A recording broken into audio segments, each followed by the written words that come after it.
Good morning. Bonjour. A couple of housekeeping things. For those of you who are looking at the program, this is not the speech I prepared for the conference. That comes tomorrow. Free gold, grease the banks. A couple of other housekeeping things. I'm going to refer to some charts.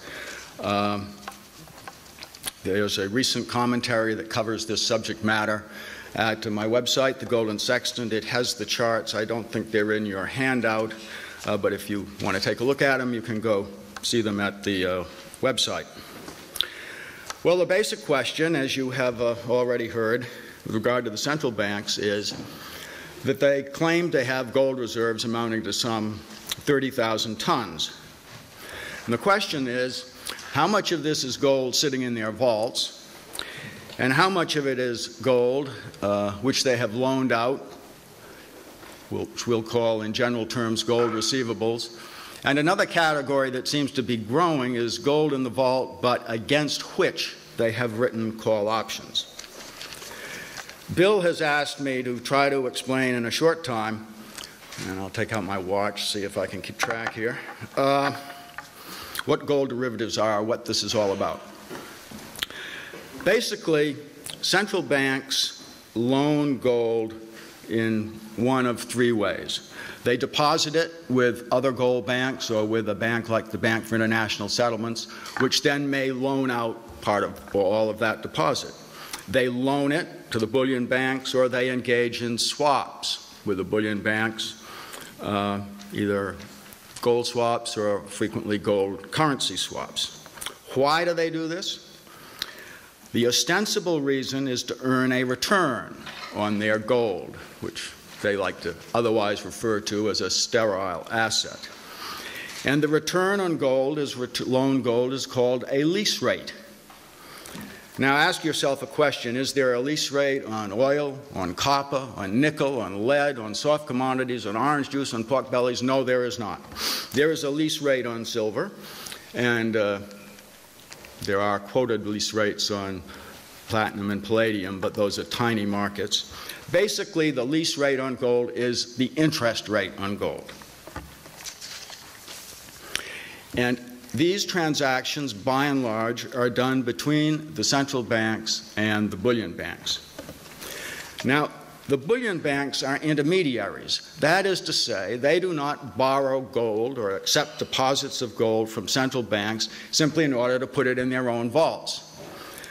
They take the gold in order to earn a spread. Basically, they sell the gold in the market.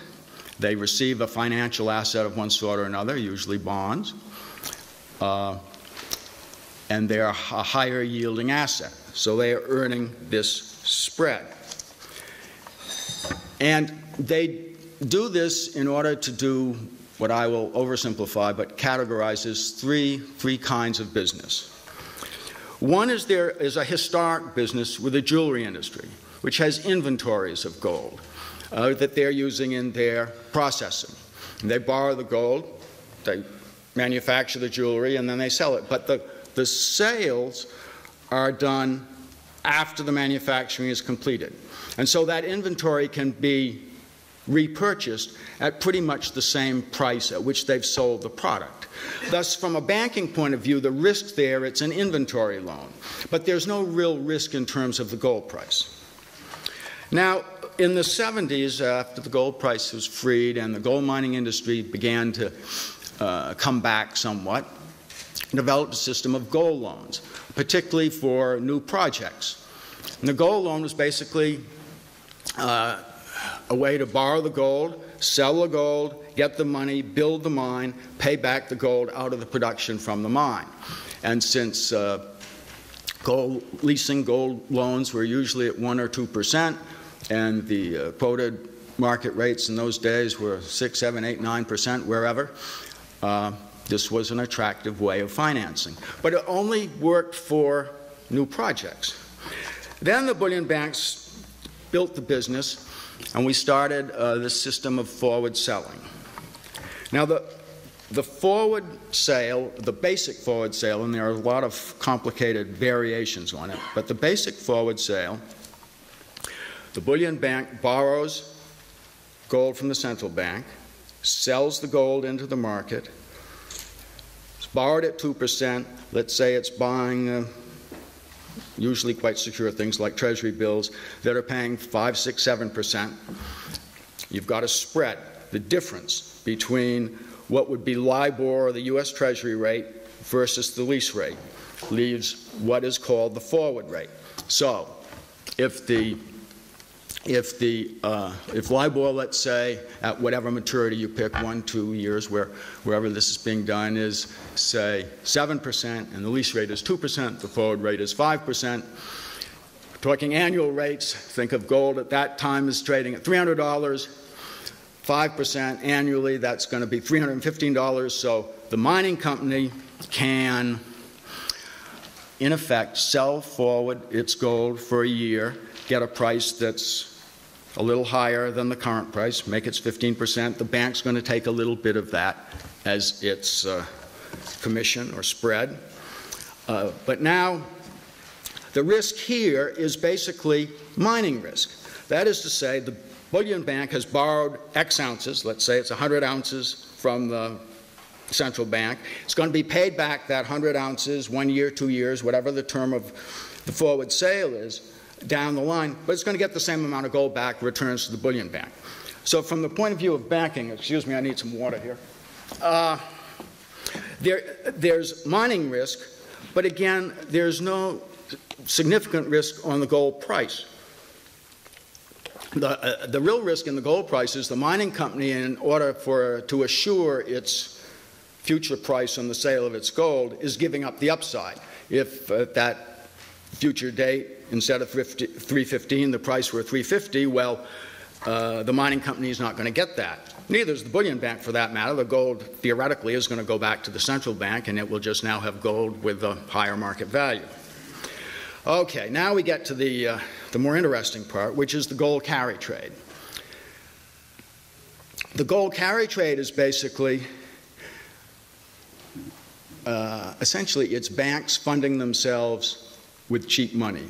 They lease gold at the 2%, they invest it, they get the financial asset, and they're earning money on that, but they're not doing a deal with a producer. So they need to hedge their risk if the gold price moves against them. And that is a large part of what has become the gold options market.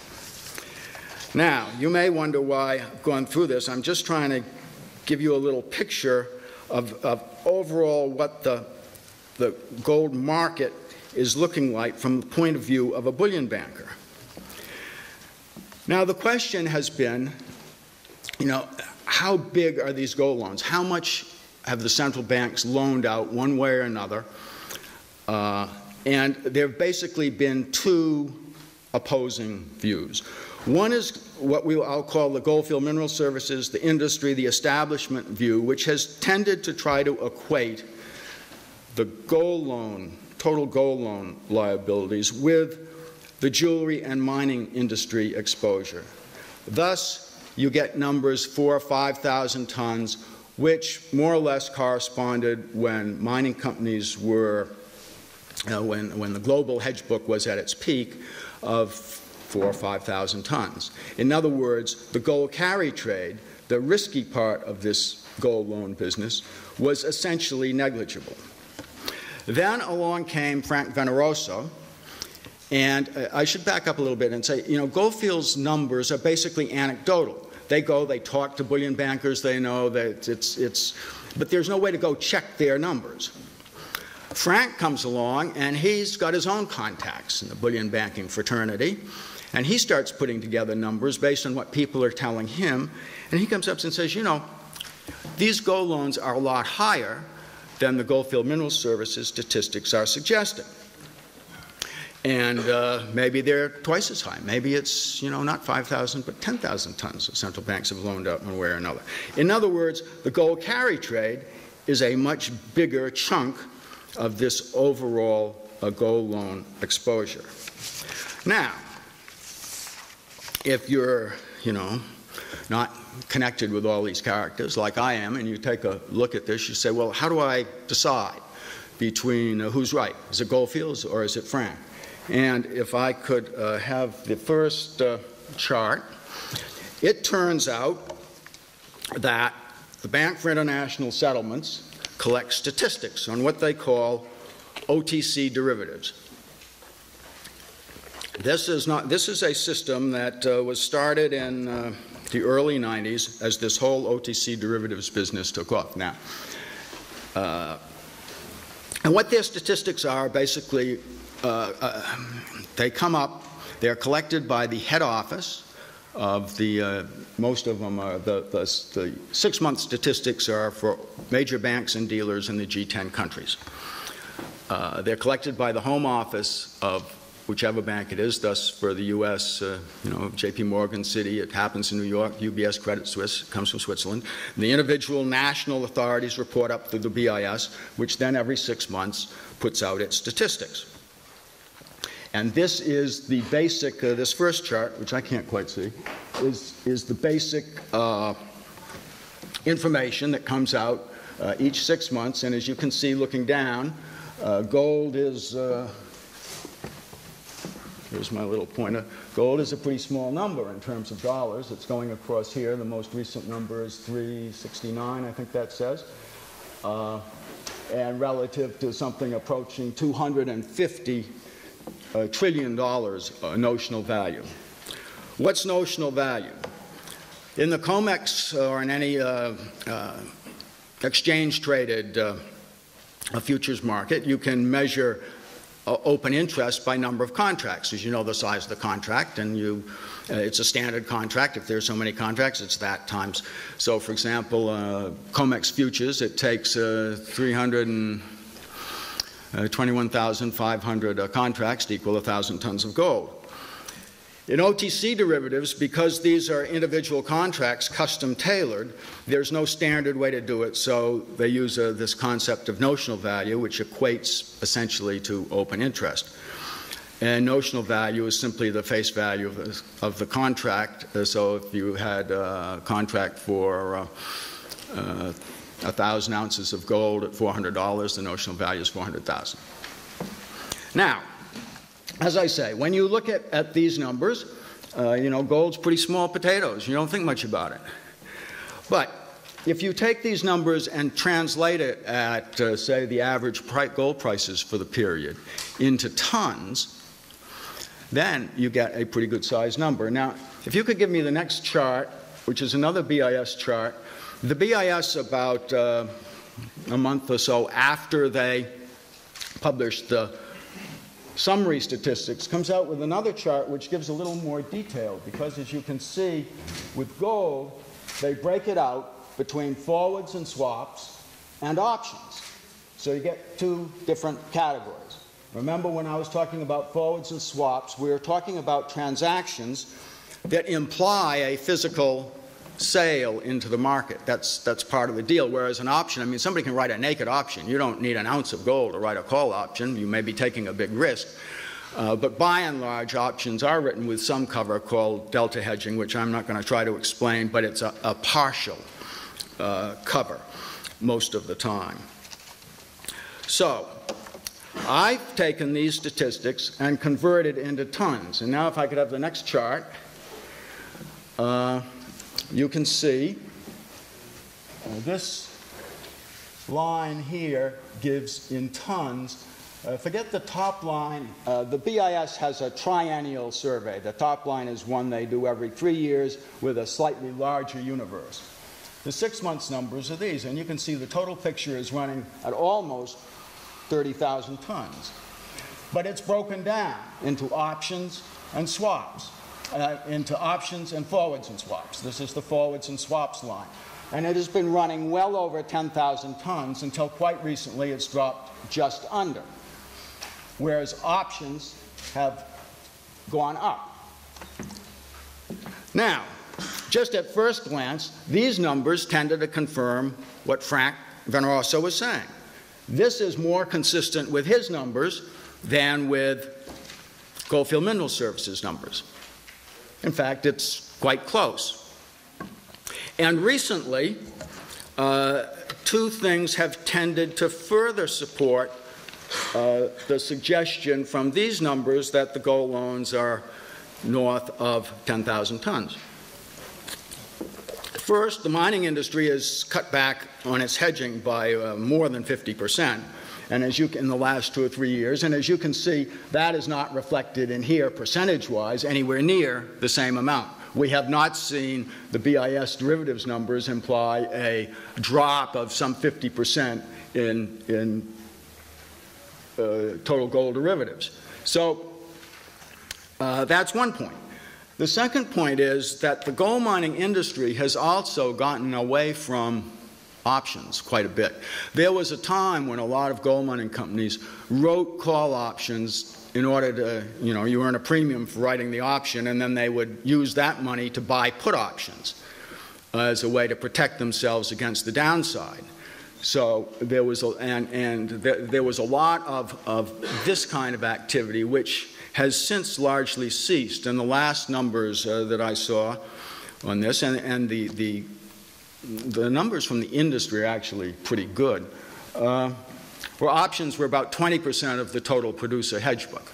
So again, you can see whereas the BIS is reporting options actually increasing as a percent of the total gold derivatives, in the gold mining industry, the opposite has been taking place. Now, I also mentioned because the gold mining industry has been withdrawing from hedging in general, both forward sales and options, there's not as much possibility for the bullion banks as intermediaries. Remember, they're really not interested in taking an exposed position in gold, for them to go long with the gold mining companies. In other words, they go short, in effect, by borrowing from the central banks, but they need to cover that. And my suspicion is that what we are seeing here in this increase in options is more option writing, that is, the selling of call options on their gold in the vault by the central banks. And so some of you who have been following the gold market and have seen persistent selling on the COMEX, you're seeing selling that's got to be covered, hedged somewhere else. And where I think that somewhere else is in the OTC market, where they're buying call options from the central banks.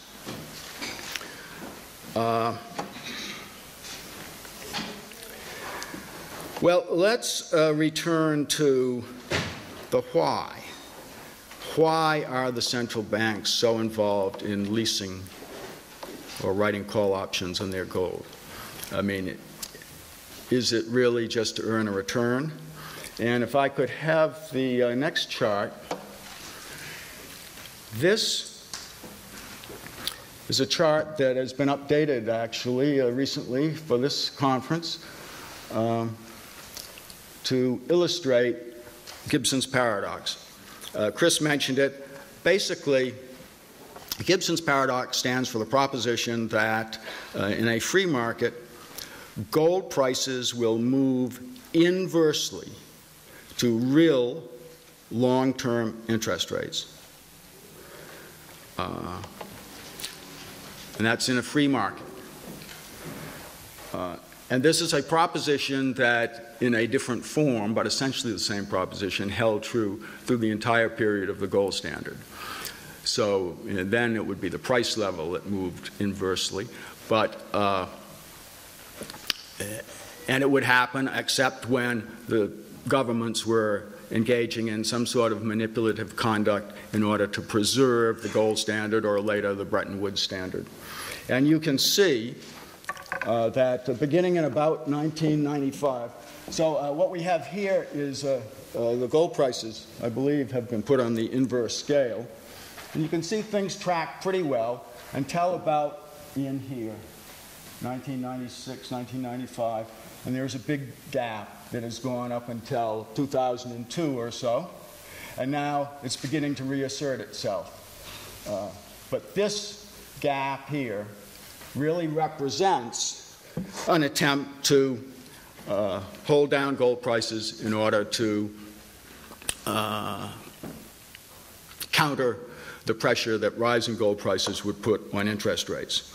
So there's that basic relationship between long-term interest rates and gold prices that is of concern to those interested in the financial system. There's another relationship that's also important. If I could have the next chart, and this is the 3-month. You remember I spoke at the beginning about the forward rate. That is to say, the simple formula, LIBOR, or if you want the Treasury rate, minus the lease rate gives you the forward rate. As long as the forward rate is positive, gold is in contango, meaning that gold for future delivery is more expensive than gold for spot delivery. And gold is almost always in contango. And as you can see, this is the 3-month rate, and only once recently has the 3-month rate gone above, this other line is the gold price, gone above the 3-month Treasury rate. And if we could go to the next chart, which is 1-year rates that give you a little better feel for it. Almost got there right then. And you can see now, in the last year or so, with the low interest rates, the lease rates had to have been brought lower. And so the question I put to you is, who but a government official would lease gold at a fraction of a percent annually? I mean, historically, lease rates tended to be between the 1% and 2%. But the reason this has to come down with rates is if you make that formula negative, if the forward rate is negative, gold goes into backwardation, meaning gold for future delivery is cheaper than spot gold, in which case the apparently riskless trade would be to sell your gold today and buy it back a year from now at a cheaper price. But think about, many commodities are frequently in backwardation, which usually suggests that there's a current shortage, but supply will make it up. But with gold, pretty much all the gold that's ever been mined still exists. As James Turk likes to say, gold is produced for accumulation, not for consumption. The central banks have their claim 30,000 tons. The total number, whatever, is 140,000 tons. Mining industry produces 2,500 new tons a year, and that's going down. So you can't really have that same kind of squeeze. It's not going to be made up. Something is wrong in the financial system when gold goes into backwardation. Another way to think of it is that all paper currencies carry in their interest rate structure a slight premium just because they're paper currencies, and you don't know what the government's going to do with it. There's this, they call it an inflation premium or a question mark on paper money. So gold, the lease rate, since gold is nobody else's liability, gold has always been considered the soundest money and therefore carries the lowest interest rate structure. If you go back to gold standard days, the best credits borrowed at rates not too much above what have been historically the gold lease rates. So if you have gold go into backwardation, you're saying, in effect, paper is better than gold. Whereas even in the gold standard era, the objective was simply our paper is as good as gold. Nobody ever went so far as to say the reverse. So one thing I should mention, it's complex, is that essentially you should think of gold as a stateless money. This formula I've given you is the way currencies are arbitraged against each other in markets all over the world every day. The basic proposition is that currencies with a higher interest rate structure will be in backwardation against currencies with a lower interest rate structure.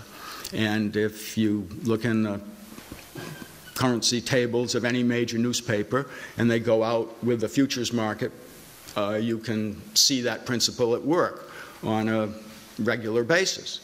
And the same is true of gold. They just don't put gold in that table because they want to maintain the illusion that, gold is a commodity.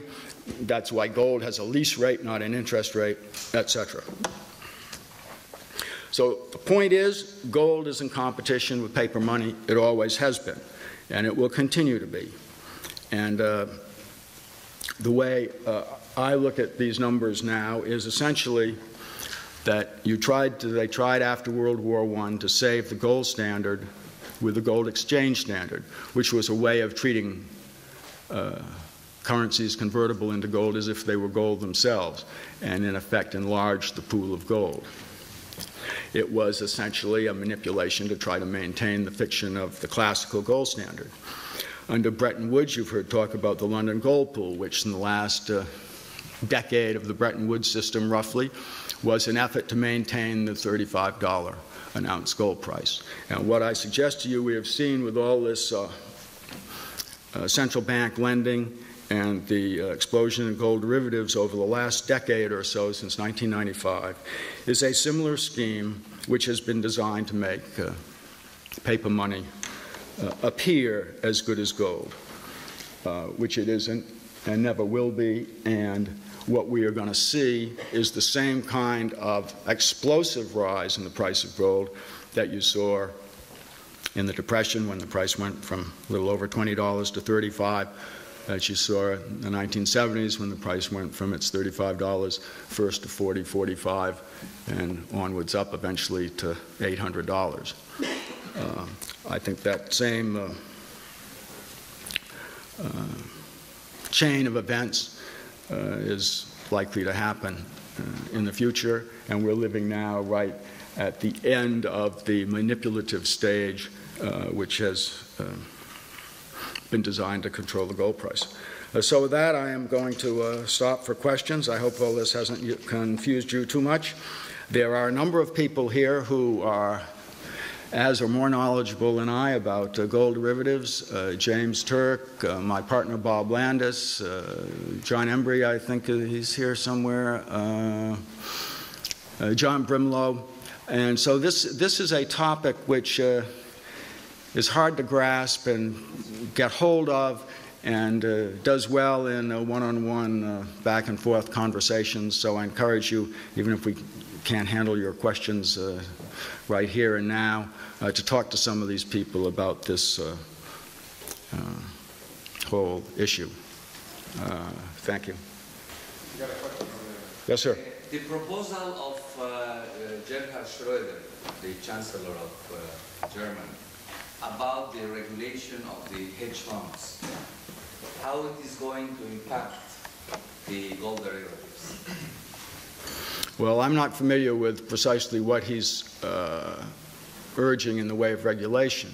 What I can tell you, because this whole question of regulating OTC derivatives was in the United States a hot issue for a while, and it was opposed vigorously. Any regulation was opposed vigorously by the Federal Reserve and the Treasury, on the theory that if it was regulated in the United States, this business would go overseas. In fact, I mean, look, I'm not an expert on all these other markets. When I look and see what's been done with derivatives in the gold market, it suggests to me, and I look at the size of the derivatives pyramids in these other markets, that they're being used in these other markets for the same purpose. When you look at the banks that are actually in the derivatives business in a big way, they are the biggest banks in the world, just like the bullion banks, which are basically divisions of the biggest banks in the world. And they're not, I mean, if this was just a great banking business, for example, in the United States, you would expect to see a lot of regional banks big in OTC derivatives. You would expect, for example, in Canada to see your chartered banks big in OTC derivatives. This is not the case. If you look in the national statistics that come out, for example, in the United States, we get them on the commercial banks. JP Morgan, Citi, and the Bank of America are 80% of the total. And some of the big regional, it's negligible.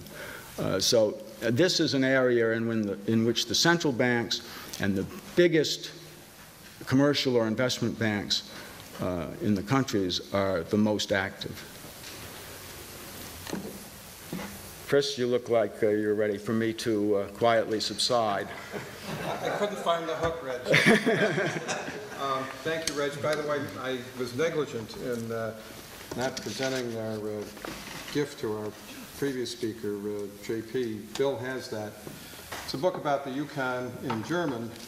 We've got one for you in English. It's a beautiful historical book about the gold rush. So here.